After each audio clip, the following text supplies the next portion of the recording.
you their money. And how many kids do you have? I have 6. And 2 live with me. Okay. So now what are some things you look for in a woman? I look for good mothers. Okay. I look for women who actually understand how to deal with kids. You got 6 kids, you have custody of 2. You told me looking for a good mama. What's wrong with their mamas? Some of these fathers date because they don't want to deal with their own children. So they're looking for a woman who loves kids, who can be the surrogate mom to theirs. I did a video before about this man who confessed to his son's girlfriend that the only reason why he stayed with the woman that he was dating was because when the ex-wife left him to raise his son all alone, he knew she would make a good mother to his child. Not because he loved her or he cared for her, but because he needed her services. When I advise women to be leery of men who are in need of your resources right away, I'm not just talking about living with you, driving your car, needing your money. I'm also talking about your labor. He wants you to come in and start cleaning his house. He wants you to come in and start cooking. He wants you to start doing his laundry right away. He's coming into the relationship talking about he needs a mother for his kids. He didn't mention a single characteristic. He just told you what he's looking for. I'm looking for somebody who'll be a good mother. I feel like his priorities are all wrong. You shouldn't be focusing on dating. You should be focusing on fatherhood. And how many kids do you have? I have 6. A woman announced her engagement on TikTok and people are pissed. A woman who made content for years saying that she would never get married and that women should not get married either announced her engagement on TikTok. If you're angry at MJ Gray and you think she has somehow betrayed you or betrayed women, you really haven't been paying attention to what her content is actually about. This is just the latest social media authenticity crisis, and I'm going to explain the situation. And at the end, I'll give you my thoughts. Authenticity crisis is a term I use to describe a situation that usually happens on social media, but it is not limited to social media. It's that moment when a person's public identity no longer aligns with their actions, and the audience struggles to reconcile the differences. And they usually get very angry and they're very critical of this content creator. It happens when the story that people believe about someone stops making sense based on something that that person has done. The reaction is not just to what the person did, but to the breakdown of the narrative that made their content feel coherent, trustworthy, or consistent. MJ announced her engagement to her very wealthy partner. The announcement sparked backlash from segments of her audience who perceived the shift as inconsistent with her earlier messaging. This is a lesson that we all have to learn because MJ's content is a very useful and timely example of how personal narrative, audience expectation, and authenticity, either actual or perceived, interact in this modern media environment. I only have one rule when you are a woman considering a romantic relationship with a man, and that one rule is this: make sure his wants and needs are never in conflict with yours. That's it. That's the whole rule. Organize your life in such a way that he never has to choose between himself and you, because men will always choose themselves. Always. Getting what you want. That's it. So last week I made a video about a man who made his wife this dinner after she came home from a 13-hour shift. Okay, the sweet potatoes.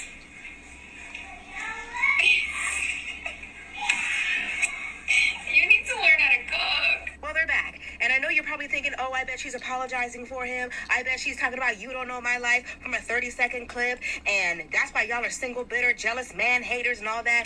That's actually not what happened. This is what happened. So I think you need to apologize.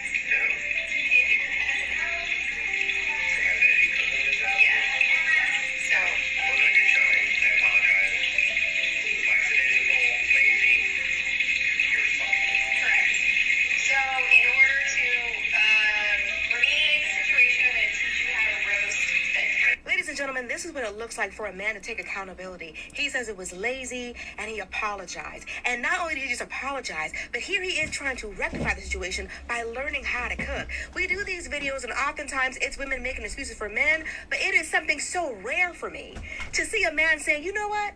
Y'all were right. So for all the people who think that we're wasting our time on the internet, pointing out men's bad behavior, pointing out weaponized incompetence and malicious compliance, I want you to know that there are some men who have an open heart and an open mind that are listening. And some of them are changing for the better. So shout out to him for demonstrating perfectly what it's like to actually be a masculine man. And that's the kind of man who takes accountability and apologizes when he's wrong. So last week I made a video about a man who made his wife this dinner after she came home from a 13-hour shift. The one thing we have to understand is that when the Cullens inevitably relocate and terrorize another community with their weird human cosplay charade, Jacob is going to be with them, even if we're looking at Refrigerator attending high school alongside her parents, as horrifying as that is, because he has no choice. He is shackled physically, supernaturally, compulsively, inextricably to Ramekin, which is so sad to think about. So how does he even fit into this mess? I would like to hope that he would get out of the eternal high school thing, maybe because, again, like we were talking about, he looks 25 because that's what Stephanie decided happens to the werewolves. Like we were talking about, we don't actually know how physically old Raskolnikov will look, but it's definitely not going to be any older than early 20s. And again, I don't think they care. I very much think she would tag along to high school.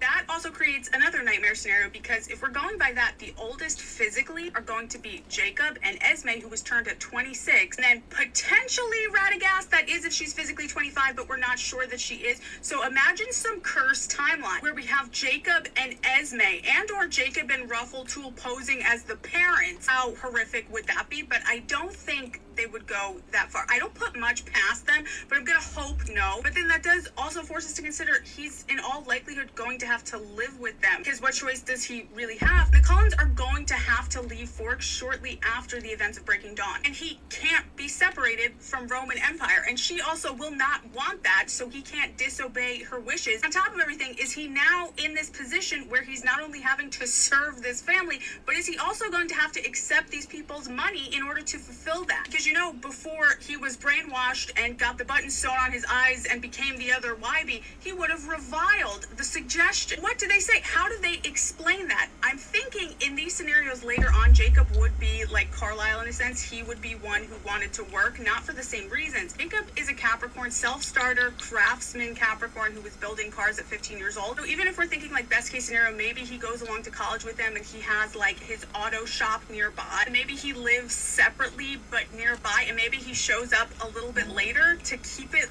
less conspicuous. Or what? Maybe they say that he's Bella's friend. Ragebait would hate that. I know so many people say, oh, I think that he would just live separately with Rosti Chana, and yeah, for a while, Rosalie and Emmett do the same thing. See that they circle back and just start all over again. So I think the very best that we can hope for with Jacob would be him like showing up to these towns either a little bit before or a little bit after. And in a way, he's always going to have to be living under them. And you really have to think about how brainwashed and beaten Jacob would have to be to do this, because this is like the exact opposite of what he ever wanted for his life. Ultimately, either Jacob and Esme are shacking up as the parents, or maybe he's showing up separately and then is just Ricotta's hot mechanic boyfriend, which I'm sure Bella loves. The one thing we have to understand is that when the Cullens inevitably relocate and terrorize another... Highest divorce rates, 2 women. Lowest divorce rates, 2 men. Hey sis, now I didn't mean to cut you off. Yes, I did. But I want to ask you something very important before you go on. Why does it matter to you what other people's divorce rates are? Who cares? They're strangers to you. But please continue. Highest rates of domestic violence, 2 women. Lowest rates of domestic violence, 2 men. 75 to 80% of divorces filed by women. Top reasons: boredom, unhappiness, no longer... Oh, I see. You hate women and you're a big sloppy pick-me girl. Makes sense. So no wonder you're pushing lies. That statistic doesn't prove lesbian relationships are more abusive. It proves that you misread the statistic if your teeny tiny brain read it at all. Those studies measure lifetime victimizations, including abuse from previous male partners. You're blaming women's relationships with women for violence often committed by men. So using data to smear relationships between women is as low level as your sloppy takes. And ultimately, let me ask you again, why does it involve you what other people do in their relationships? Marriage is a good thing for many people. Having an option to exit a marriage if it's not making you happy, a marriage that is making you hate your life, the best thing you can do for yourself is exit said marriage. Pick-me's like you always want to try to push your weirdo 1950s tradition on women to force them to stay in unhappy and sometimes abusive relationships, and that's just stupid. So everyone, don't listen to dense pick-me's that try to push their own backwards agenda onto you. She's a stranger. She means nothing. Highest divorce rates, 2 women. Lowest divorce rates, this kind of looks like I'm... He wants to call off my divorce because my cancer treatment was successful. When I was diagnosed with testicular cancer, he filed for divorce because he said it would be too much to take care of me. In my province, you have to live separately and apart for 1 year before a divorce is granted. Since he left, I've had surgery and chemotherapy, and my latest checkup shows no evidence of disease. When he found that out, I don't know how, he applied in court to withdraw the divorce application. He told me that we can stay married since I'm no longer sick, and he was actually shocked when I blocked the divorce withdrawal petition through my own lawyer. I don't want to be married to him after what he did. He wants to call off my divorce because my cancer treatment was successful. When I was diagnosed with testicular cancer, he filed for divorce because he said it would be too much to take care of me. In my province, you have to live separately and apart for 1 year before a divorce is granted. Since he left, I've had surgery and chemotherapy, and my latest checkup shows no evidence of disease. When he found that out, I don't know how, he applied in court to withdraw the divorce application. He told me that we can stay married since I'm no longer sick, and he was actually shocked when I blocked the divorce withdrawal petition through my own lawyer. I don't want to be married to him after what he did.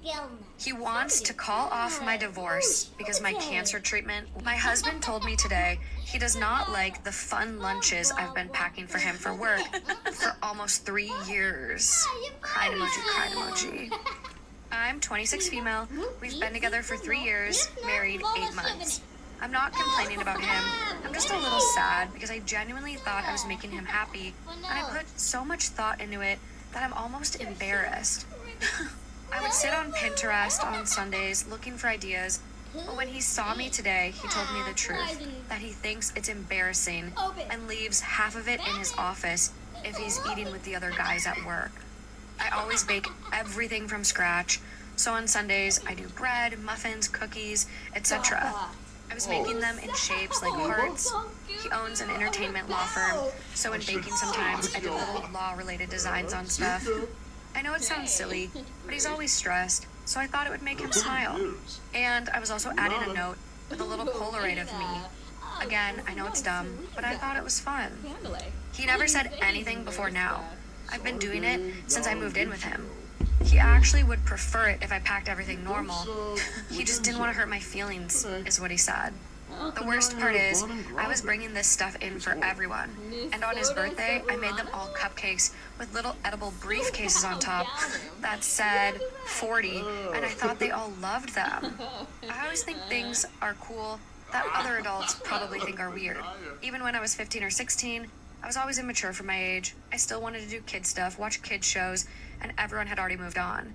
Now I'm getting like war flashbacks from my friends making fun of me for it. I thought everyone would find my lunches fun, but apparently they're embarrassing. Also, he's a good husband. I understand where he's coming from. I just feel bad and a bit embarrassed. Baking my cookies and muffins in regular shapes tonight in sadness, lol. I'll get over it. I think I'm about to get my period though, because I should not be crying over this.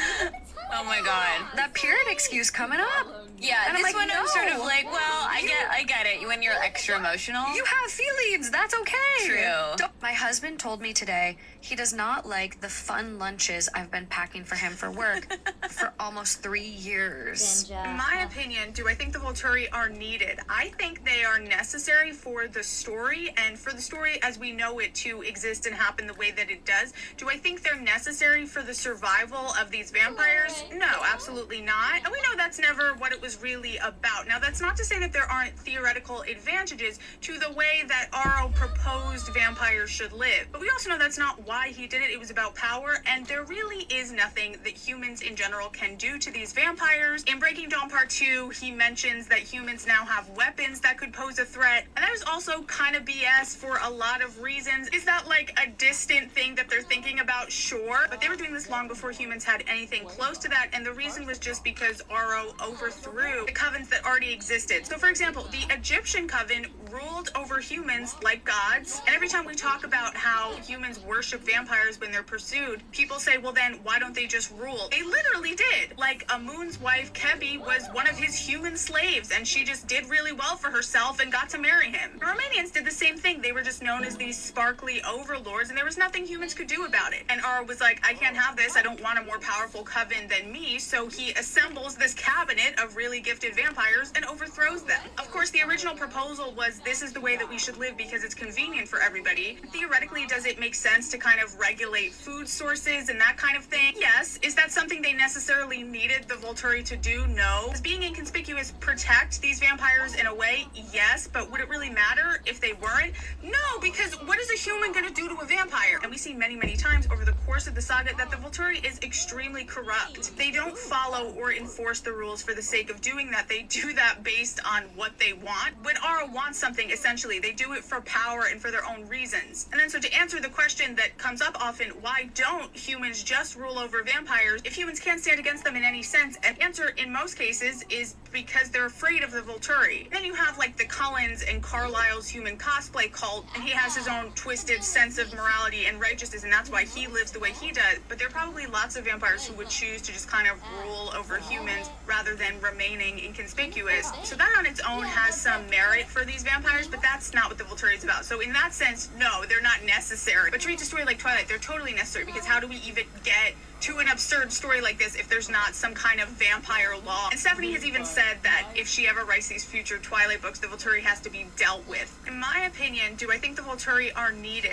I think they are necessary for the story. Today is the last. My cousin faked her own wedding to get money and gifts. What in the scam artist bullshit is this, bro? Don't it cost money to have a wedding? So are you really profiting off that, bitch? Unless there was never really something planned, it's just to get money. I was gonna say, because you could do like the shower or whatever. Yeah, well, that's kind of genius, bro. How can we do that to get more like patrons? Promise like Sean leaks, you know what I'm saying? And then it's like never. Yeah. No, we could actually do that. Oh yeah, we'll never do this. Alright, so yes, you read the title correctly. This happened almost 20 years ago and is still talked about amongst my family. My cousin declared to all of us that she met this great man. 6 months or so later, they were expected to be married. Now, my cousin had lucked out because my mom and aunt agreed to prepare all the food. The wedding, quote-unquote, venue was at my uncle's house, not her dad. He has a huge amount of land. Her uncle's, so a different uncle. So both their uncles, I guess, is what it is. He has a huge amount of land, so the ceremony was set outside with chairs, and there was tents put up for the reception and the food. My mom's side of the family is big. We have people all over the country and some even overseas, so we had over 100 people who agreed to travel far and yonder, rent cars, and get hotels in order to attend this wedding. The morning of, my cousin, the bride, was acting so sketchy. She was so reluctant to get ready. She kept taking off her gown and putting on casual clothing. We were all so confused, we thought she had cold feet. Meanwhile, my mom and aunts were all sweltering in the kitchen preparing all the food for the people. Someone noticed she kept making trips to her car and would come back to the house. But we were all so busy setting up everything that we didn't focus on it too hard. What made matters worse, the groom was nowhere to be found. People kept telling her to call him, and she quote-unquote did, and apparently it kept going straight to voicemail. Guests are arriving, preparations are being made, and the groom isn't here for his wedding. The groom doesn't exist. We are questioning her and asking her what the hell is going on. She says he had a meeting yesterday in New York, but he was supposed to come back last night and didn't, making it seem like he stood her up. Instantly, which who has a meeting before Come on now. Day before? Come on. She went outside for a moment. My aunt took her phone and looked up her call history, and she never called him once. We all started screaming, wondering what the hell she's trying to pull here. My aunt calls him, and he picks up. I'm listening to you, by the way. I'm just going to shush him real quick. I can hear you. Okay, cool. My aunt calls him, and he picks up. She asks him where he is, and he says, "I'm in New York for business." She's questioning him. How are you on business the day of your wedding? I'm sure none of you are surprised by the fact that he had no idea there was a wedding, let alone a wedding he was supposed to be getting married at. He was in shock and couldn't believe my cousin did all of this. But he said he never proposed to her and planned to be away this weekend, and she knew that. So he did exist, and now, what is going on here? Yeah, so they are dating, but he never proposed. Yeah, I heard everything, man. Yeah. We all go outside to confront her, and she's gone in the wind. Those trips to her car she was taking, we find out later from her son that she was taking gifts and money off the table as they arrived and stowed them in her car. My uncle said when she came outside she tried to grab more, but he stopped her from grabbing them so soon because it looked tacky, not having any idea that that was the whole point for this entire charade. Charade? He made a joke later that night. Well, guess this was just another family reunion. Moments after that, people were just going back and forth about all the money they spent. My mom spent over $700 on groceries for the wedding, $300 renting a car, and money for a hotel. My dress was, I don't even remember how much, from David's bridal. I was her flower girl who never got to do her job. Sad face emoji. Whenever I share this story with people, they find it insane. I absolutely agree, but looking back on it, it kind of makes me chuckle at how ridiculous it is. She's still very much the black sheep of the family. Unfortunately, this is not the worst thing she's done at our expense. What? To which a commenter said, after that final line, you've got to tell us what was the worst thing. And OP responded. They hit us with a bow. Wait, there's more? To which OP responded, it's honestly really bad. Bitch, what are you? Oh my god. No, they say more. They say more. They say more. I'm about to say. She's a gambler, so she used to live at the casinos and uses up all whatever money she could scrounge around and bet in there. I can't tell you the last time I saw her. We don't invite her to family gatherings or outings because we religiously play bingo for damn near every holiday. She'll cheat, take money you win, and she's taken money from people's purses. Some of the worst offenses, to name some, is she's taken scholarship money for college from her son and used it for her own benefit. My cousin faked her own wedding to get money and gifts. What in the scam artist bullshit is this, bro? Don't it cost money to have a wedding? So are you really profiting off that bitch? Unless there was never really something planned, it's just to get money. I was gonna say, because you could do like the shower or whatever. Yeah. Oh, that's kind of genius, bro. How can we do that to get more, like, patrons? Promise, like, Sean leaks, you know what I'm saying? And then just, like, never, No, we could actually do that. Oh, yeah, we'll never do this. Alright, so, yes, you read the title correctly. This happened almost 20 years ago and is still talked about amongst my family. My cousin declared to all of us that she met this great man. 6 months or so later. So I matched with this dude on Hinge, and we're getting to talking, okay? Mind you, we've only been texting for all of 60 seconds, all right? He's telling me about how difficult life is for him and how he's really getting, hardships thrown at him from the left and from the right. And so I ask him, so sad to hear about all of these hardships that you're going through. I hope that you have healthy coping mechanisms to help you through all this stress that you're under. Y'all, he unmatched. What I do? Some of these men will do anything but go to therapy. The reason why he unmatched you is because he was expecting you to be his therapist. He don't want to go and sit on the couch and talk to that lady, but he can sit on the phone and talk to you. You're supposed to fix him. You're supposed to heal him. You're supposed to be his safe space, even though he's only known you for 60 seconds. A healthy and healed person would have actually told you what he does for stress relief. He would say, yeah, I do kickboxing, I run, I journal, I meditate, I pray. There's nothing wrong with what you asked him. He just didn't want you to ask him anything except what's the matter. He wanted you to be Mrs. Fix-It. He wanted you to say, well, I don't have a whole lot of money, but since you're having money problems, I can give you a couple of dollars. Matter of fact, first date's on me. Well, I only use my car to go to work. Maybe you could drop me off and pick me up and you could use my car. Ladies, be leery of men who come to you and something is always the matter. Some of these unlucky men who life is just filled with problems and troubles and tribulations because eventually he's going to put all of those things on your doorstep. Don't let some random man come into your life singing the blues talking about nobody loves me but my mother, and she could be jiving too. So I matched with this dude on Hinge, and we're getting to talking, okay? Mind you, we've only been texting. Welcome to today's installment of the summer. I Got Rage Baited, a new interactive series by me, interchangeably known as The Summer I Got Punished for Paying Attention. Today, we observed Laurel and John, and no, I'm not just talking about how they twisted it through their son's entire coma, but I am going to ask you a question, and I don't want you to answer it until I'm finished. what relationship are Belly's parents supposed to parallel, particularly in season 3? But first, I would like to run it back to season 1, this conversation Laurel had with Belly about firework. Now, I was told for years that this conversation was a key indicator that A, I lacked media literacy, B, Belly and Jeremiah were supposed to parallel Laurel and John and therefore weren't a good match, were not soulmates, were never meant to be, and simultaneously, Belly and Conrad were supposed to parallel Laurel and Susanna. That's what I was told for years by the Conrad Collective. Now, stick with me because you're going to want to see this. I never presumed to reduce all of Isabel's relationships to one-to-one parallels to the parents' dysfunctional relationships, because that would be reductive. But since you wanted to, let's go down this road. In this conversation, Belly asked Laurel if she ever felt fireworks for John. She says what she felt for him was steady, like a cozy campfire that would keep her warm all through the night. Then she asked her if she ever felt fireworks for anyone, and she says once, but it never would have worked out because the fire would have burned them both alive. Then finally, she asks, how do you know if it's the right person then? And Laurel says, you'll know when you want to be with that person no matter what.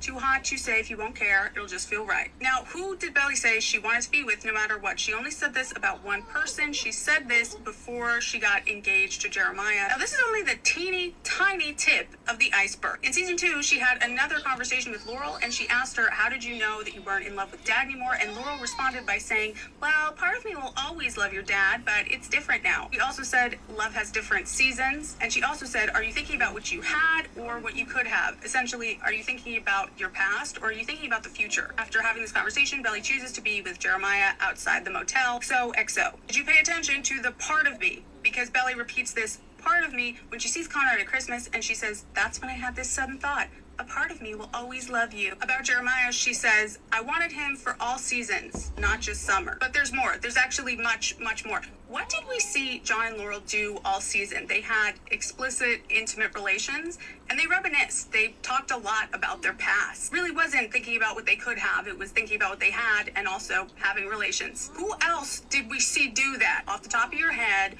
who was constantly talking about the past, constantly visually represented as stuck in the past and twisting it. And what did Laurel do after getting intimate with John? She pushed him away, was hot and cold, and he actually referred to it as a shame spiral. What would you call what Belly did in Paris after that gratuitous dress scene? I'll show you an official promo image that was released of Laurel and John.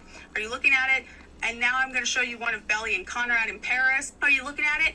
Are these not nearly identical shots? Now pivot for a second. Another thing I was told was definitive proof that Belly and Jeremiah were Laurel and John was this comment by Belly in season 2 where she said she doesn't think her mom would have even cared if her dad cheated on her. Now this is of course her own bias and limited perception of that situation, but I was told this is obviously meant to parallel Belly, Jeremiah, and Lacey Barone, except we saw the exact opposite of that happen. Belly had a generational crash out, literally crying, screaming, throwing up, said she could never go back to Finch, and she might not ever even be able to go back to the summer house because Jeremiah had rebound sex because he was with somebody when they weren't even together. This is literally in every way the opposite of her not caring if Jeremiah cheated on her. None of that happened. We could not have been shown more clearly that that didn't happen. She said she literally couldn't function when they weren't together. That is only a parallel if you're not watching with your eyes and ears. Now, the same people told me that Belly and Conrad are meant to parallel Laurel and Susanna. Now, there's only one couple that I see has been aligned with them visually, thematically, and also in language. You wanted to talk about soulmates. Well, Laurel says that Susanna was her true soulmate.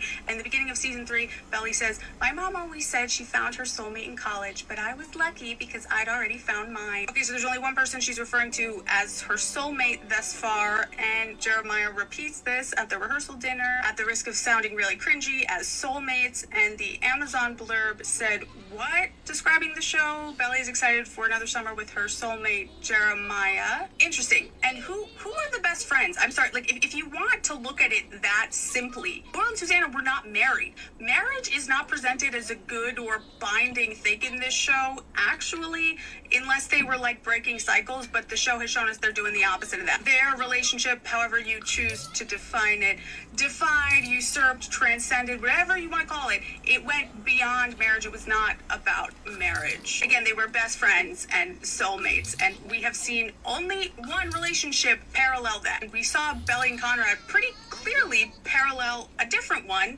that I just laid out for you, okay? So Laurel and John are the Belly and Jeremiah parallel. If you're not paying attention at all, Welcome to today's installment of the summer. I got rage baited. You have one of these in My boomer dad wants to play with my group.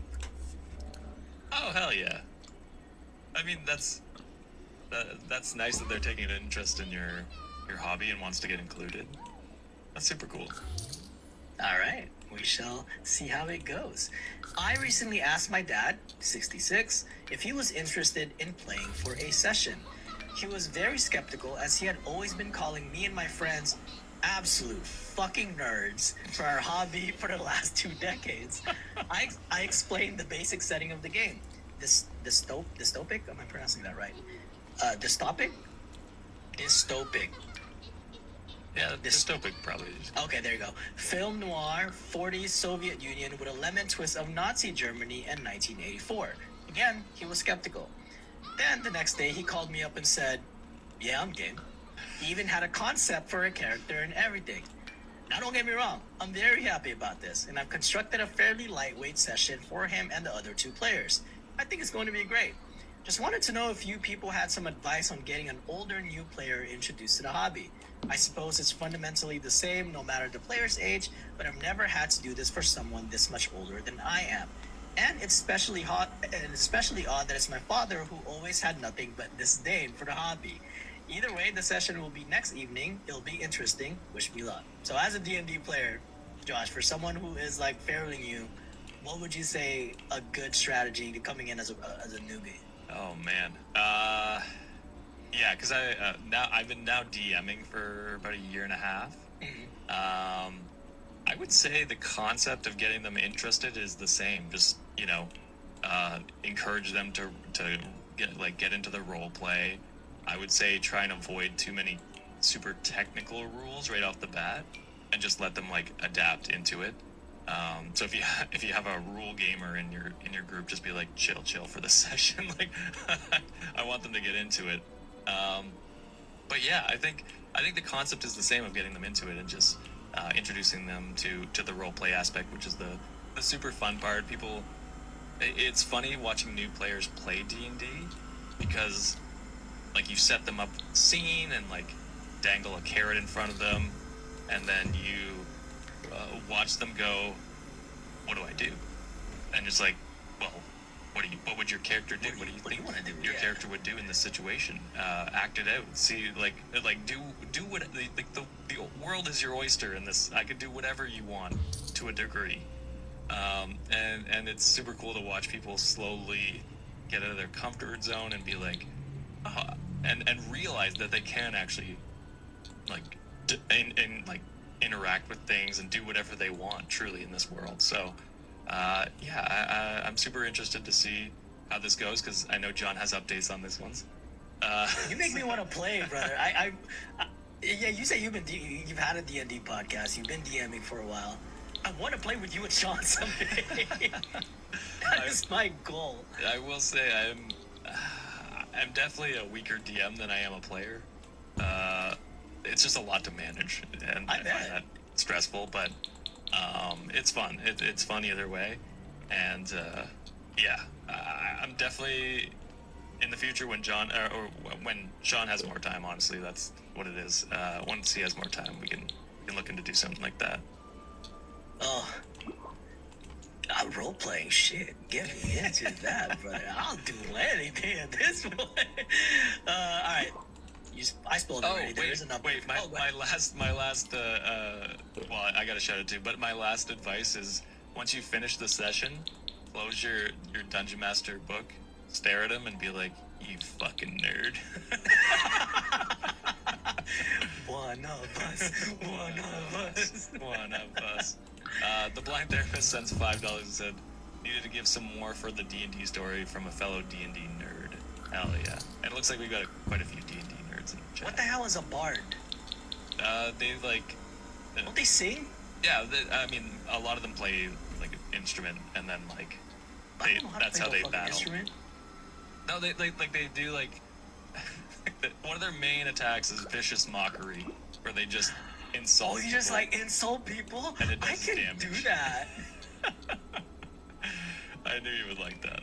Oh, that'd be cool. Yeah. My boomer dad wants to play with my group. Oh, hell yeah. I mean, that's nice that they're taking an interest in your hobby and wants to get included. That's super cool. All right, we shall see how it goes. I recently asked my dad, 66, if he was interested in playing for a session. He was very skeptical as he had always been calling me and my friends absolute fucking nerds for our hobby for the last 2 decades. I explained the basic setting of the game. Dystopic? Am I pronouncing that right? Dystopic? Dystopic. Am I the asshole for photoshopping my nieces and nephews out of the pictures I posted online? My 27 female sister-in-law, my husband's sister, who's female 38, decided about a year ago that she does not want her kids' faces posted on social media. She still posts them almost daily in family photos, but always with stickers covering the kids' faces. I only post on social media for special events. My friends list is mostly family and a few friends from back home, Middle East. My grandma especially loves logging into Facebook to see pictures of my kids. She often messages me afterward to talk about them, and sometimes even shows the photo to her group of friends back home. She has told me this. I am okay with a bunch of grannies seeing the pictures. At my son's 5th birthday recently, I was taking photos. My sister-in-law approached me and said she does not want anyone online to see her kids' faces. I said I understood.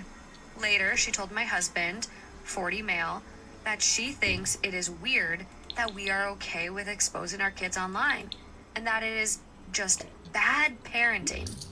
My husband laughed and said we are not Instagram famous like her, since she does have quite a few followers, and that no one really cares. How many? Oh, I wish he told me how many.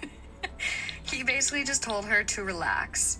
Instead of putting stickers on her kids' faces, I photoshopped them out of the pictures before posting online. My grandma sometimes prints photos, and stickers would just look odd. Also, my sister-in-law does not want her kids' pictures posted online anyways. My sister-in-law called me furious. She said that I was being a vindictive asshole and that it looked like her kids were not at the party or did not matter. My husband backed me up and said that she was overreacting. He told her that I respected her wishes and did not post her kids' pictures online and that I do not owe her an apology. Good husband.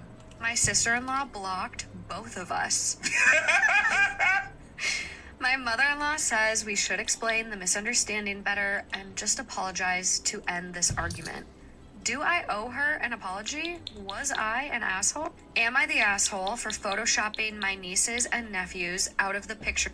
Welcome to part 2 of my analysis of the friendship hierarchy of Sex and the City, setting people up. Now back to the rest of the group. This episode really could just be called The Setup because everybody's getting set up, including Miranda. And this goes to show you the hierarchy, it's not just internal, it's not in your mind, it's external. It's how the world views you. So check this out. Let's get it over with. Panicked at the idea of spending another firm function labeled as a leper, Miranda had agreed to be fixed up on a blind date. This is Sid. Sid, Miranda. Look at you two. It's a perfect match. Well, I'm going to excuse myself. Pretty great, huh? Can I pick him or what? Yeah, I'm not gay. Seriously? Now, I think the Miranda Sid setup is supposed to be doing several things at once. Number one, people forget that was a common attitude, and it's still a common attitude today. If you criticize men, if you don't fall for the BS and you don't have like some fairy tale dream in your eyes, people will call you a lesbian as a pejorative, which I think is terrible. We just saw this on all of the social media last week. Women were saying, oh my God, it's been so long since I've seen like an actual attractive man. I never see guys I'm attracted to. Men were calling us gay left and right. Oh, are you sure you're not just a lesbian? No, men are ugly. The fact that I have eyes and a nose and I can discern you have bad hygiene doesn't mean that I'm a lesbian. The fact that men are walking around here, I mean, literal scientific surveys have told us 90% of them have fecal matter in their beards. What about that is attractive? Like, they don't bathe, they're scaly, they won't put on sunscreen. I don't mean to get off on a tangent, but I'm just saying they want to call you a lesbian if you're not attracted to that. And I've been perplexed by this for 25 years, because that's how old this episode is. Actually, I think it's 26 or 27 now, but still. Like, this is their go-to. If you, as a woman, are critical of men, they will say, oh, it's because you don't like men. It's because you really are a lesbian. And I think since Miranda was the most critical from episode 1, this was the show's way of getting out of the way. Like, having her actually kiss a woman on screen and say, oh, yes, no, she has experimented, she has decided, she's discovered that she is not gay. I actually always thought that was an offensive and lazy bit of writing. But what is important that you get out of this is how Miranda is perceived. Not just by this one guy, Jeff, but the boss at her firm, Chip, senior partner, instantly believes that Miranda is a lesbian, invites Miranda and who he perceives as Miranda's partner over for a dinner party. And Miranda notes, I've been working at the firm for a long time. This man's never even noticed me. The minute he thinks I'm in a couple, even a lesbian couple, it's call me Chip and come over to my house. I think that's true. And I think they made it so much about coupling rather than about how men are, desirous of seeing women be domestic, even if it's with another woman partner. And I think that should have gotten way more exploration. Because the truth of the matter is, men are uncomfortable when they see women working hard, single-minded towards a goal. Miranda wanted to become a partner at her firm, and she was really working hard towards that. But the lack of a personal life, any kind of personal life, made the men at her firm uncomfortable because they are so used to seeing women gush emotion about a partner of any kind. And when you can't put a woman in that box, when you can't say, oh, she's just so crazy about her man, her child, her partner, it makes them uncomfortable. Welcome to part 2 of my analysis of the friendship hierarchy of Sex and the City, setting people up. Now back to the rest of the... It's prom season, which means one thing and one thing only, hood prom. And I think what a lot of people fail to realize is hood prom and baby mama culture are like this. You can't have hood prom or the baby shower stuff or the gender reveals or anything like that without baby mama culture. Because the reason why the dresses are so extravagant in the cars, in the show, in the presentation is because this is the closest these girls will ever get to being a bride. In the Black community, Black women are the most educated group in the country.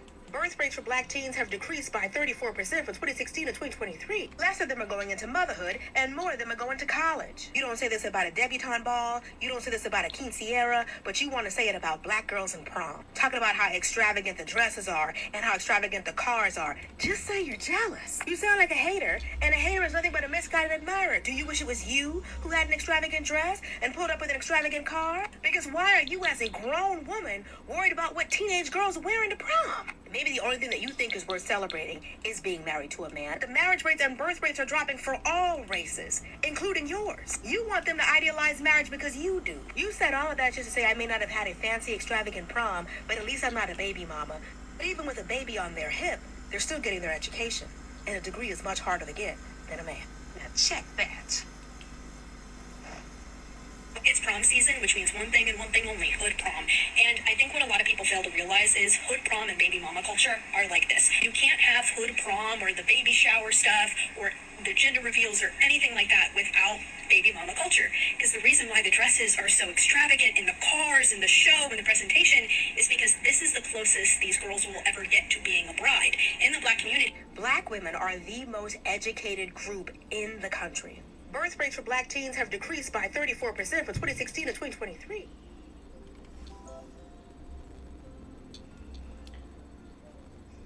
Hey, Bogey. Hi, beautiful. Sorry you're so late. It's alright. I'm gonna be heading home soon. Okay. That's good. Do you want some dinner to be made by the time you get home? Yes, please. What would you like? Do you want me to make up burger, chicken, spaghetti, fish, rice?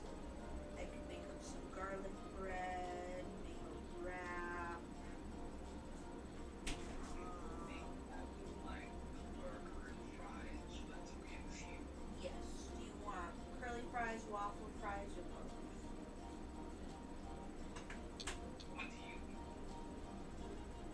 I'm not allowed to eat anything else. It's okay. I already ate myself a wrap. I was gonna wait till you got home, but it got late, and I was like, he's probably not gonna eat anything. So I should have eaten now. So I did. Waffle fries? Okay. What kind of setting do you usually like to use?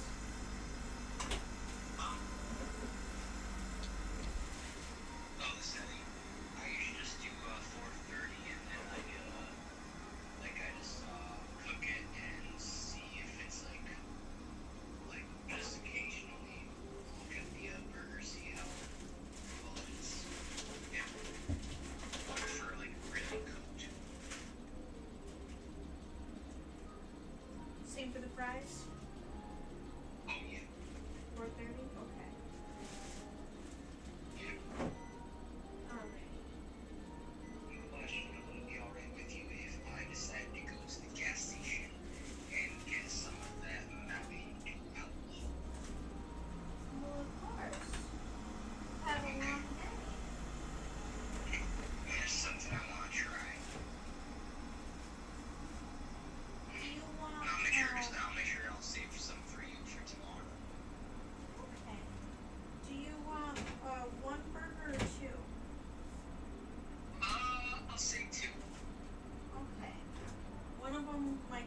happy life together. I can't do it. I need to preserve some semblance of dignity, and right now we're running on empty. I need him biblically. I need him in a way that is concerning to feminism. Yes, I am still a fangirl, okay? Yes, to my core. Yup and yup. I know that. Am I the asshole for not believing my roommate's phobia? Disclaimer up front. I understand the seriousness of phobias. I myself have been in therapy for an irrational fear of vomiting that used to be debilitating, but this is just insane. I, 21 female, have 2 roommates. One roommate, 20 female, is afraid of spiders. She claims that she has arachnophobia. I'm not a fan of spiders myself, but it's the way that she goes about it that's kind of insane. The other day, I was talking about how my boyfriend and I got sushi. I said something about a spider roll, and she actually screamed and said that I could only use the word arachnid, not spider, around her. Another time, someone said spider, and she immediately covered her ears and started whimpering. She needs to go and talk to somebody. Because I understand having whatever issues that you have, that's valid, 100%. But you, 1, don't get to police the words that people use when they're not using them to purposely try to trigger or harm you. 2, covering your ears and whimpering because someone said the word spider and not point it to a spider, that's a lot. You need to go and talk to somebody about this. My other roommate has much more patience for this than I do. One day we were coming home, there was a spider underneath our open stairs. Mind you, we live in an apartment complex with lots of trees and plants around. This was not our first encounter with spiders on the stairs. But this time, she screams and refuses to walk up the stairs. My other roommate blocks off the spider so she can walk up, but she still won't do it. My other roommate then goes and gets the Lysol to kill the spider. I literally watched the spider shrivel up and fall off the stairs, and she still won't go up. Listen, she would have been outside by herself. She would, because what else do you want us to do? We tried to block the spider. That's not good enough. They literally killed the poor spider. He was outside vibing, hanging out, not doing anything to anybody. But you still won't go up the stairs. What is it that you want them to do for you? After about 15 minutes of trying to convince her that it's okay, my other roommate has to head out. And I just go upstairs because I had to submit some work stuff before the end of the day. She ends up standing at the end of the stairs for an hour before coming up. Then eventually comes into the apartment and starts berating me about how she needs me to support her and her phobia, and I was being unsupportive. No, that's wrong. Because what were you expecting OP to do? They tried to help you the best way that they possibly could, short of throwing you over their shoulder and carrying you upstairs themselves. What were you expecting OP to do? They tried to help you. You don't get to come upstairs and demand someone support you and berate them because they didn't do it the way that you wanted them to do it. That's not okay. It is not on OP to help you figure out how to handle this situation, my love. It's time for the roommate to go and talk to somebody. She should have been went and talked to somebody so they could teach her all the necessary tips and tricks so that she can function if she comes across a spider or somebody says the word spider. I understand that phobias are real and they create significant mental blocks for people. But after her screaming at the mention of the word spider, I'm starting to think she's just afraid of spiders and maybe overreacting. Am I the asshole, or is arachnophobia really that serious? Edit. Thank you to everyone for sharing about your experiences with arachnophobia. I'm starting to understand her reactions a bit more, but I'm still not sure that I'm at fault for not staying at the stairs with her. Thank you for helping me understand. I don't think you're the asshole, and that's genuinely surprising to me because I was fully ready based on the title to come into this story and know that you said something or did something insensitive to the other person that would make me side with them. But that doesn't seem to be the case here. You don't think that her phobia isn't real because she's just not afraid of spiders. You think she's afraid of them and just overreacting a little bit. And I can completely see that. You're screaming and covering your ears when someone says the word spider. You're not okay with spider, but you're okay with arachnid. That's the thing about phobias, though. They show in a lot of different ways, and all of those ways vary from person to person. I don't think you're wrong for initially not believing her. I just think you were a bit ignorant on the subject. And that, honestly, that's not necessarily a bad thing. It just shows that there's room for you to learn. You were open and you were understanding when people in the comment section were explaining to you that these things just happen like this. And although it does seem to be irrational sometimes, that's a part of the fear. It's a very big possibility that the roommate does have arachnophobia. I'm not a doctor. I'm not the one that can say that she has it or not. But whatever it may be, I feel like the mental health is not mental healthing. Something is not up there clicking correctly. And that's why she reacts the way that she does. But that doesn't give her the right to berate OP for not offering her the support that she needs in that moment. That's not for OP to do. OP and the other roommate tried. They did what they could to convince her that it's absolutely safe and it's okay for you to come in the house. But none of it was good enough. It's not for OP to then extend themselves even further to try to help her when it doesn't look like sis is really trying to help herself. If your fear of something is so bad that you scream, cover your ears, and whimper when someone says the word spider, that you stand at the bottom of the stairs at your apartment for an hour and 15 minutes after the spider has been dead, you need to go and talk to somebody. It is 100% on you to go and see someone so they can teach you the necessary tips and tricks to help you navigate whenever you come across this situation. It is not fair for you to go and berate your friends because they helped you, but it wasn't enough, and you think they should have helped you in this kind of way. That's not fair for them. That's absolutely not okay. This girl could have this issue. I'm not going to say that she doesn't. She 100% could, but she also has the responsibility to learn how to handle it on her own. It's also very much possible that I'm just seeing things differently. Because like I said, I don't have arachnophobia. I have a niece that's terrified of spiders, and sis came and woke me up at 2 o'clock in the morning and was like, TT, it's a spider on my wall, and I went to try to kill it, and it challenged me. I rolled over and told girlfriend to go lay on the couch, and I check it out in the morning. It wasn't important to me. I'm not afraid of spiders like that. So I could 100% just be the wrong person to read this story and just not be seeing things clearly. That being said, I still don't think that OP is wrong for going on about her business and not staying outside with this girl for an hour. If her fear is that bad that she's stuck outside of her house for an hour because there was a spider there, she needs more help than what her roommates can give her. She needs to go and find someone that can teach her what she needs to do so she can avoid this in the future. Not berate your roommates for not stopping what they had to do despite the fact that one of them had a deadline because you needed support in the moment. This is all on the roommate to fix. Am I the asshole for not believing my roommate's phobia? Disclaimer up front. I understand the seriousness of phobias. I myself have been in therapy for an irrational fear of vomiting that used to be debilitating, but this is just insane. I, 21 female, have 2 roommates. One roommate, 20 female, is afraid of spiders. She claims that she has arachnophobia. I'm not a fan of spiders myself, but it's the way that she goes about it. I don't think anybody's going to the View or Cosmopolitan to decide whether they want to have kids, a wife or a husband. Maybe TikTok, where the girl with the list is something that Isabel, this you is have this. changing Can I just cultural finish my norms, statement, Harry, it please? You're like using these extreme examples of people in media who obviously have an incentive to get the most anger out of you or anybody as examples of like what average people are thinking. There's I don't incentive. think. One sec, Isabel, please. I don't think anybody in here who's like a Democrat, maybe more aligned with me, is like, oh, no, I hate kids. I don't want to have kids. I don't want to be a wife. I want to be a husband one day. First and foremost, welcome to another episode of Total Hypocrisy loses a bunch of followers really, really quickly for daring to call out a cis, straight, white Gen Z man who calls himself a reporter. Let's talk about Harry Sisson, shall we? Specifically what he says in this clip, because I'm going to be honest with you, I have been watching this clip all day on repeat, trying to figure out what is it that bothers me. I thought, if I didn't know who Harry was, I thought that he would have been representing some sort of right-wing, conservative point of view in this debate.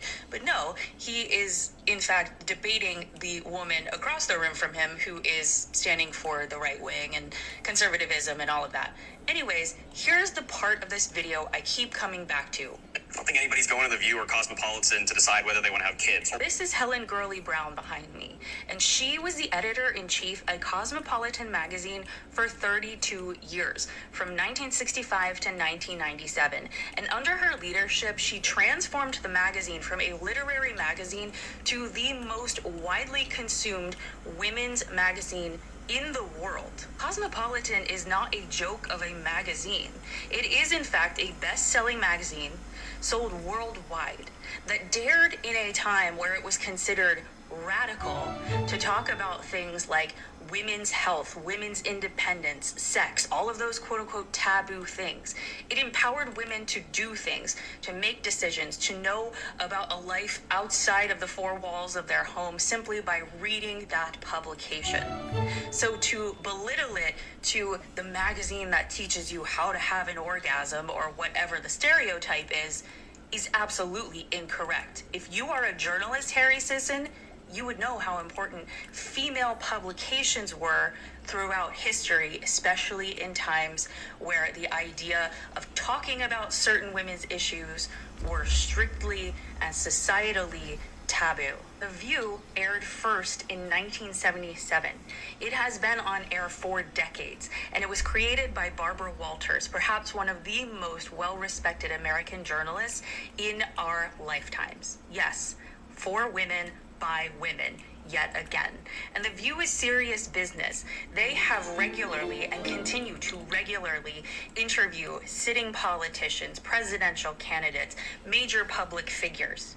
They host people who matter for an audience who matters, where people learn things from The View, a media outlet. Here is the problem and why I will continue to call out especially these young, cis, straight, white Gen Z men who don't know what they're talking about when it comes to journalism.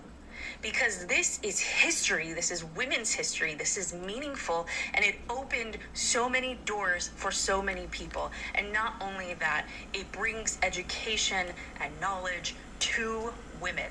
When someone belittles media of any kind that has a target audience of women, it is to say that it is lacking in quality, that it should not be trusted, that it is unreliable. Meanwhile, men with podcast microphones who get up and debate or get invited to be talking figures on CNN or wherever you show up, Harry and Aaron and all of the rest of you, your media is considered to be very serious. You're just talking heads, just little boys with microphones. I don't think anybody's going to The View or Cosmopolitan to decide whether they want to have kids. Her wife or her husband. Maybe TikTok, where the girl with the list is something that I...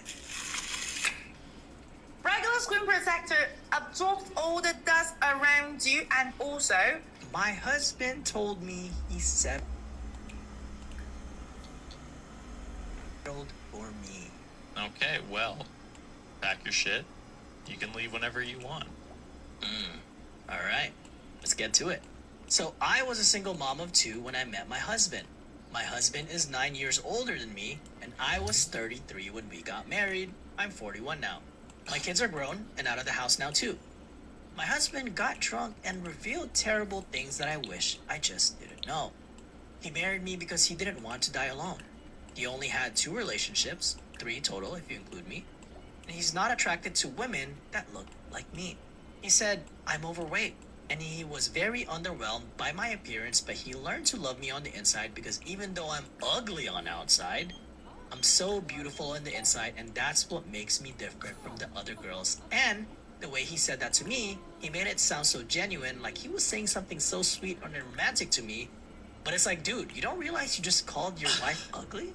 That's all one sentence, I'm sorry. He was drunk as fuck, and he was like, I'm fucking hitting her with the lines. She's gonna love this shit. Jesus Christ.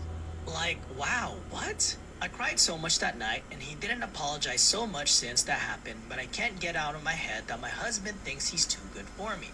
He also said in no world he thought he would ever marry a single mom and basically be a cuck and be a dad to someone else's kids.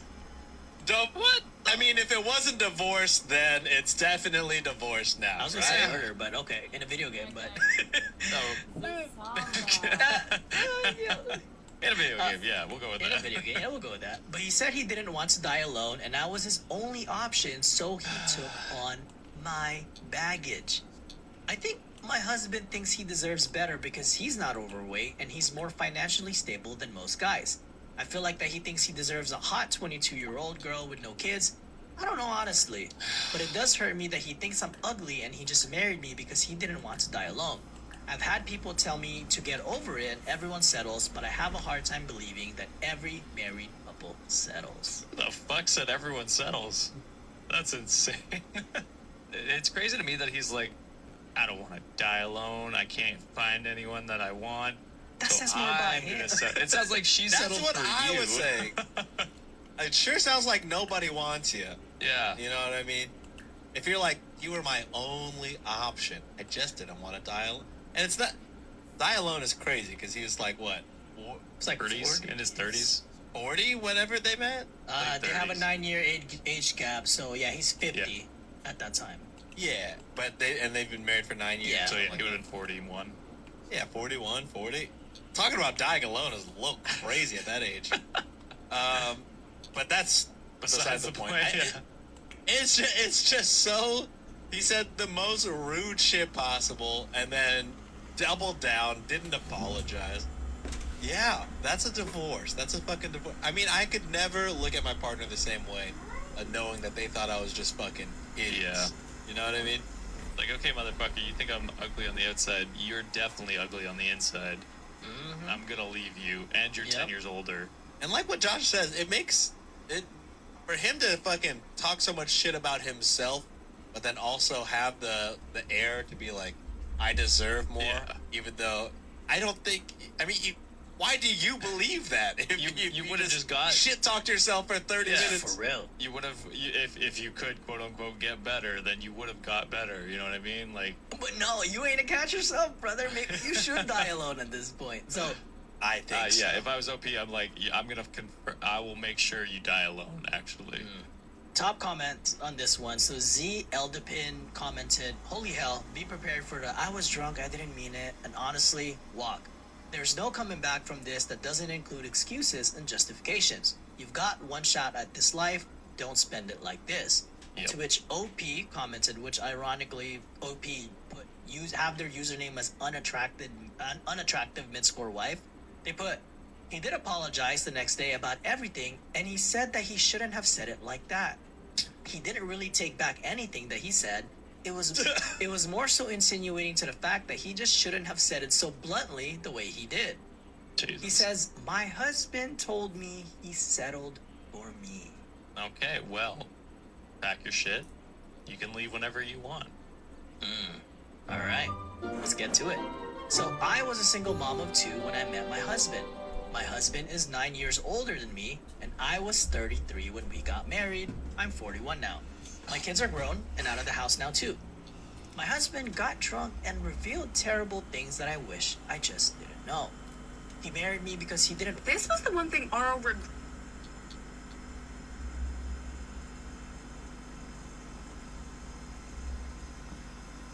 This was his generational fumble, and he knew it. And I think this is a huge part of why the Aro that we know is very deliberate, slow-moving, enjoys playing the long game, has no problem waiting centuries to get what he wants, and is not quick to 86 a gifted vampire because of what he did to Dita May. It's not that he didn't think Dita May's gift was useful, it's just that he jumped the gun and did something that was not only diabolical, but really, really stupid. If you don't know, Aro had a sister named Dita May, and interestingly, her name means twin, so I always kind of wondered if that was like a hint that Aro and Dita May were twins or something related to a twin, and that's why she was named that way, but I don't know. And I always pictured her looking like Jennifer Connelly in The Labyrinth. Either way, love it. And she was one of the first people he turned into a vampire because he thought that she might have a gift like him, and of course he knew that she would be loyal to him, but she didn't have a gift like his. She had this aura of happiness. It's close to Corinne's gift. I'm going to call her Corinne like me today. But anyway, everybody really wanted to be around Dita May, and she attracted most of the original members of the Volturi Guard, and then she falls in love with Marcus. And another fun fact about the films, they kind of flipped the Volturi's ages. We love Phil Marcus with his classic finally delivery, but Marcus in the books is only like 19. Caius in the films, we love Jamie Campbell Bower, but Caius in the books is in his 40s. Aro, there's 2 conflicting pieces of information in the guide, but I think book Aro is probably in his 20s. That would make much more sense, especially given Marcus's age. But anyway, Marcus and Dita May had this really, really strong bond, and like Corinne's gift, I do think that Dita May's gift was addictive, even though Corinne's is contentment. But either way, they were super in love, and they didn't even care about Aro's world domination plan anymore, and they just wanted to run away together. And Aro's first thought was like, well, I can't lose both of them. So he deliberates and he decides that Marcus is more useful because his gift is like sensing relationships. He's also more useful in battle. He's like physically stronger. So he's like, let me just 86 Dita May. And of course, this completely debilitates Marcus. And I do think part of that was because of how addictive her gift was. And he was just inhaling hits of Dita May. And then when he lost her, he was just done, obviously. And then Aro hid the whole thing so he would never find out, blamed it on Children of the Moon, beep bop boo.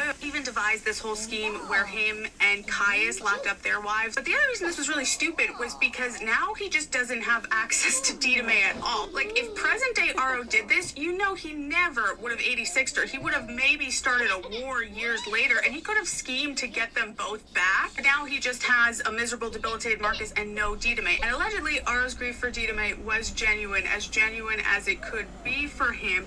But yeah, he very much did know that her gift was valuable. He just jumped the gun and did something diabolically stupid. His generational fumble, if you will.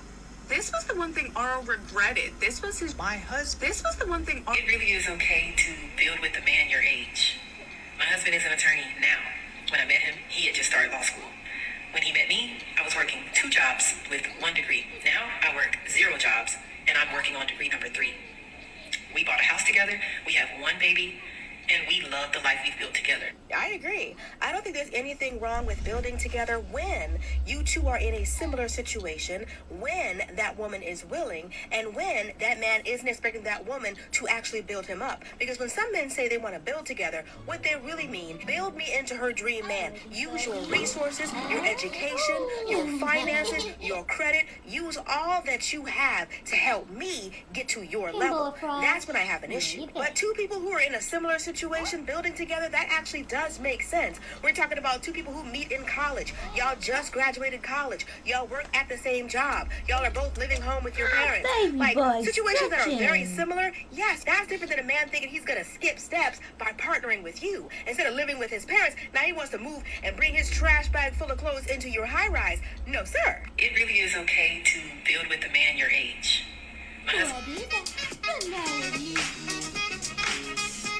We have some news right now. Starting this December, there will be automatic registration for the United States military draft.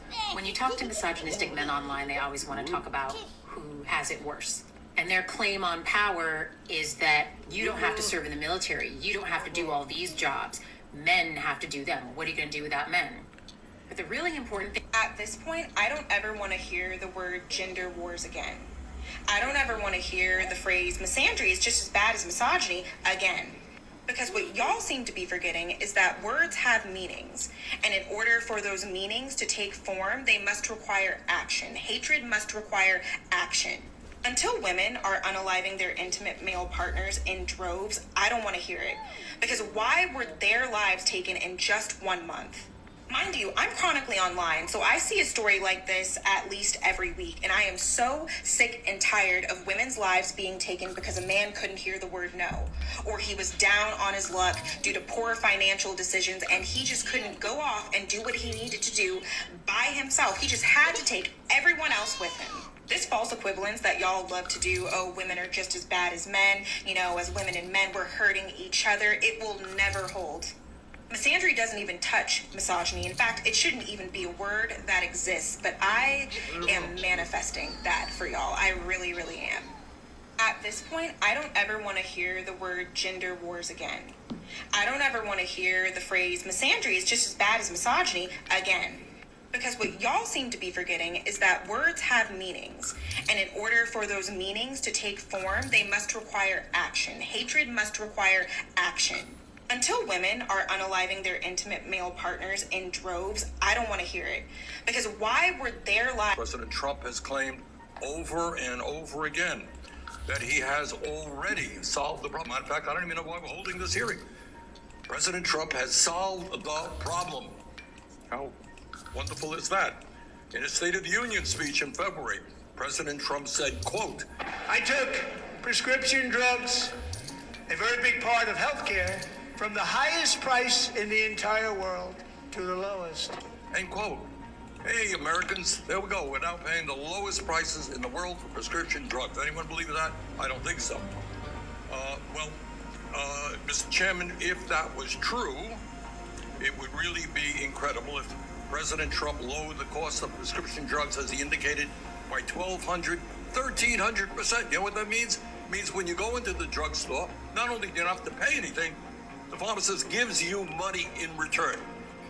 How fortunate is that? Millions of people walking into drugstores, pharmacists giving them money because it doesn't cost anything anymore. Unfortunately, anyone who has taken a recent trip to the pharmacy counter understands that what President Trump has said has, surprise, surprise, no basis in reality. Here are the facts. The American people continue to pay by far the highest prices in the world for prescription drugs. That was true before President Trump was president. In most cases, it is even more accurate today. With very few exceptions, prescription drug prices have gone up, not down since Trump was elected. In fact, during the first 2 weeks of this year, the pharmaceutical industry raised the price of more than 870 prescription drugs in our country. President Trump has claimed over and over again that he has already solved the problem. In fact, I don't even... Here's how to get this on a trip. If you really want your woman to be happy, you don't need the perfect cheek or bone structure. You just need to like hype her up when she's complaining about her day.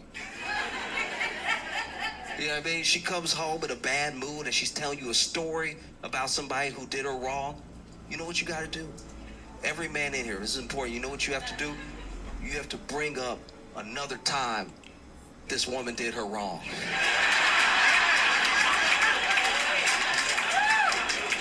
If you're trying to win, if you're trying to win at life, all you gotta do, listen to the whole story, whatever she did at work, and then just be like, yeah,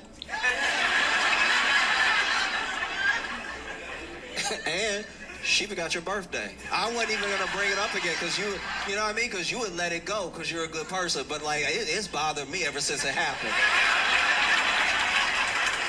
If you really want your woman to be happy, you don't need the perfect cheek or bone structure. You just need to like hype her. Griffin told me that the reason that he hasn't proposed to me yet is because he's too busy and stressed at work to plan a proposal. He's never done it before, and the idea kind of overwhelms him. He doesn't even know where to start. I know what you're all going to say. He doesn't want to be with you, run, etc. And that's possible. Who knows? I don't know. I can't read as much. He told me that he was actually even considering quitting his job so that he could fully focus on a proposal, which I was like, that's insane. You've waited this long to get engaged. Like, you want it to be perfect. And that's what he said to me. He was like, I want it to be perfect. It is a green flag that he wants to give you a perfect proposal, especially after you have waited this long. However, what I feel is a red flag is the fact this man is willing to and suggested quitting his job in order to do so. Sounds like he needs to focus on stress management because he's stressed at his job, he's stressed about the idea of planning a proposal. I think the biggest question you need to be asking is, does this man plan to work? Because why is he so quick to quit his job at the slightest inconvenience? His life is always going to be lifing and throwing you curveballs, and you're not going to quit your job every time something happens, are you? He could also be using the proposal as an excuse to do what he already wanted to do, which is quit that stressful job. All I'm saying is don't be so focused on the engagement that you're not considering the man that you're marrying, and the man that you're marrying is letting you know he has an issue with managing stress. If he thinks the proposal is stressful, wait until y'all start planning the wedding. Griffin told me that the reason that he hasn't proposed to me yet is because he's too busy and stressed at work to plan a proposal. He's never done it before, and the idea kind of overwhelms him. He doesn't even know where to start. I know what you're all going to say. He doesn't want to be with you, run, etc. And that's possible. Who knows? I don't know. I can't read as much. He told me that he was actually even considering. So basically, a lot of guys think of our environment as it's 95 or more % good men, quote unquote, and then there's this like very small percentage of crazed evil men that are like committing crimes and doing the worst things that we can imagine. I do think a lot of guys really think that it's like this. And in the graphic, they say, but it's actually closer to this, and the graphic is a gradient. And so that's a more realistic representation of what we as women are actually dealing with when it comes to good men versus bad men. And so when we say that it's all men, that's exactly what we mean. Like what you see on the graphic, that's exactly what we mean. We mean it's so much more than men realize that the graphic is almost inverse. It's like there's actually so few good men when you really think about it that like would meet that criteria, because a lot of men don't realize that those first parts of the gradient where it starts to turn red is also being a bad man. Like it is being a bad man. So basically a lot of guys think of our environment as it's 95 or more % good men, quote unquote. And after President Yoga. Enough! Nina, I don't know who you are. Things Germans say versus what they actually mean. Nicht schlecht, which means not bad. This means good. Gar nicht so schlecht, which means not bad at all. This means quite good. Gut gemacht, which means well done. This actually means fantastic work. Sehr gut gemacht, which means very well done. This means this is the best thing I've ever seen. When it comes to food, kann man essen, which literally means you can eat it or one can eat it. This means this is good. Kann nicht klagen, which means can't complain. This also means good. Da gibt es nichts zu meckern. There is nothing to complain about here.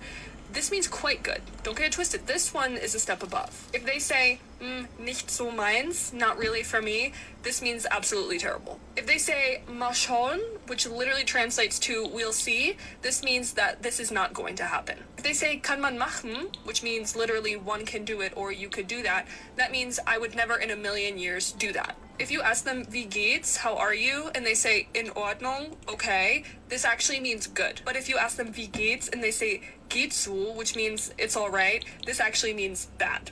This is a subtle distinction. If a German says to you, sag mal, geht's noch, this means, tell me, are you still mentally sound? And this means that you're standing in the bike lane. Things Germans say versus what they actually mean. Nicht schlecht, which means not bad, this means good. Gar nicht. Everyone can't be taken out on a date. Some people are just meant to be cracked. I'm sorry. That is like a privilege at this point. And they know who they really want to take serious. Depending on your messages, your conversations, that's how the journey is gonna go. Right? If you think about it, if your last 10 messages are nothing but sexual, you can't honestly believe that he's gonna take you out. The thing about it is, the reason why that man asked you out is that he wants to sleep with you. Even the men who want to date you, eventually become your boyfriend, have good intentions, they're asking you out because they like what they see, and eventually they would like to sleep with you. Determining if that's all he wants will require some discernment and you listening to what this man is saying and even what he's not saying. The kind of men that say stuff like, as soon as you say, I'm going to go take a shower, without me, I'm gonna go to bed without me. He's touchy-feely. He's always trying to put his hands on you. He's always taking the conversation there no matter what you talk about. It's like, this is how you know that that's all that's on that man's mind. And even if that man does take you out, sometimes you can still tell that's all that's on that man's mind. Oftentimes when a man has decent intentions towards you, he moves slower. He is not in a rush. And it's usually because he doesn't want to scare you away or make you think that's all he wants from you. But the ones who come across as especially thirsty, that's all they talk about, all they think about, it's always on their mind. That's what they want you for. And that's why they're never talking about planning a date. All they want to do is come over to your place or want you to come over to theirs. Everyone can't be taken out on a date. Some people are just meant to be cracked. The experts are telling us that AI and robotics is going to have a huge impact on every worker in America. As Senator Sanders says, this is the most fundamental change that has happened in society, certainly in my lifetime, and maybe in all of history. You would think that the greatest country of the world would stop and say, what do we do about this? Not just let 5 or 10 gazillionaires have carte blanche to do whatever they want.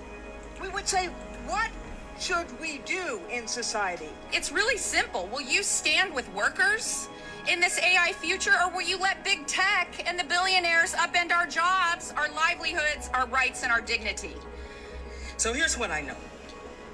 AI will not and AI cannot replace the dedication of those who have answered the call to become educators, nor will it replace our professional expertise. I want to be clear about this. AI will either work for the working class or it will not work at all. That is the ultimatum. You know, the AI transition is about two simple questions.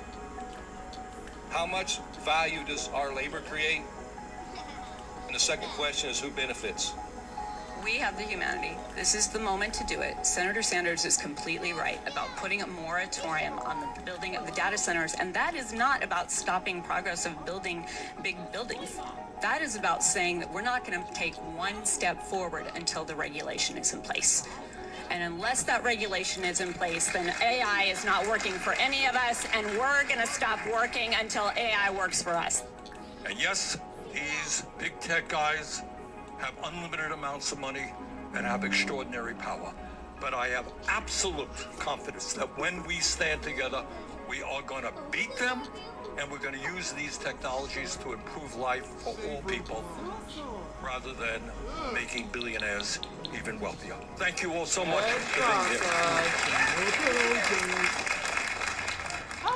here. The experts are telling us that AI and robotics is going to have a huge impact on every worker in America.